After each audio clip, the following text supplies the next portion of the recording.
नमस्कार, सुस्वागतम दर्शक। मैं बीएन फिर एक बार एक सनसनीखेज चुनाव संबंधी खबरें लेके आया हूं। जी हां, बुद्धदेव भट्टाचार्य बंगाल का कम्युनिस्ट पार्टी का अंतिम चीफ मिनिस्टर रहा।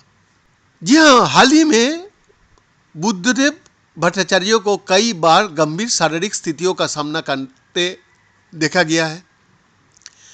कुछ दिन पहले उन्हें सांस लेने में गंभीर समस्या के कारण अस्पताल में भर्ती भी कराया गया था।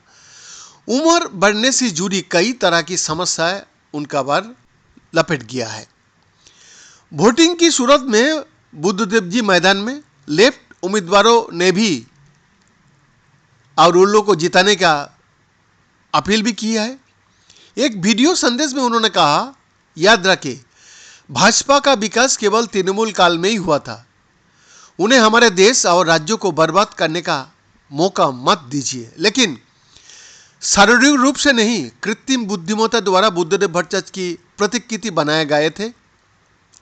उस वीडियो की सीपीआईएम डिजिटल ने सामने लाया है।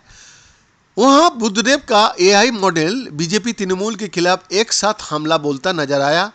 इसके साथ ही बंगाल की राजनीति के अखाड़े में कवायद शुरू हो गया है। कुछ दिन पहले सीपीएम ने अभियान को आगे बढ़ाने के लिए एआई एंकर समता को मैदान में उतारा था। अब आश्चर्य पर आश्चर्य, बिल्कुल पूर्व मुख्यमंत्री बुद्धदेव भट्टाचार्य की प्रतिकृति 2 मिनट 6 सेकंड का वीडियो संदेश में बुद्धदेव के एआई मॉडल को ये कहते हुए सुना गया, देश और दुनिया की इस कठिन परिस्थिति में हमारे लिए अच्छा बने रहना बाकी मुश्किल है। पश्चिम बंगाल में क्या हो रहा है? संदेश खाली में तृणमूल ने जो गलत किया उसके लिए कोई बहाना नहीं है।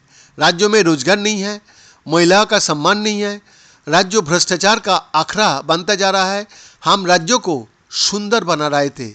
हमने कहा था कि उद्योग लगेंगे, कृषि में सुधार होगा, बच्चे को नौकरी मिलेगी।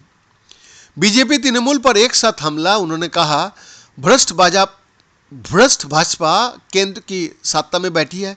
नोटबंदी, कॉरपोरेट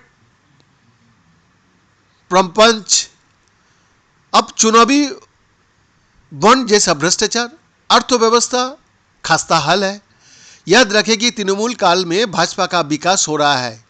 उन्हें हमारे देश और राज्यों को नष्ट ना करने दे। वामपंथी लोकतांत्रिक धर्मनिरपेक्ष उम्मीदवारों को ये चुनाव जीतने दे।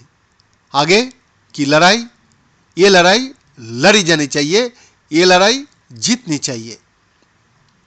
बुद्धदेव को हाल ही में कई बार गंभीर शारीरिक स्थिति का सामना करते देखा गया है। कुछ दिन पहले उन्हें सांस लेने में गंभीर समस्या के कारण अस्पताल में भर्ती कराया गया था।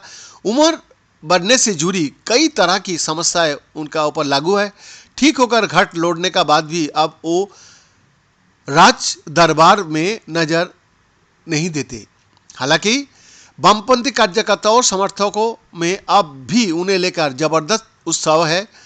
राजनीतिक विश्लेषकों का एक बड़े वर्ग का मानना है कि लोकसभा चुनाव के मद्देनजर एआई का हाथ थामने का बुद्धदेव का संदेश वामपंथी कार्यकर्ताओं को ताजा ऑक्सीजन प्रदान करेगा। बीएन का एक्सक्लूसिव रिपोर्ट।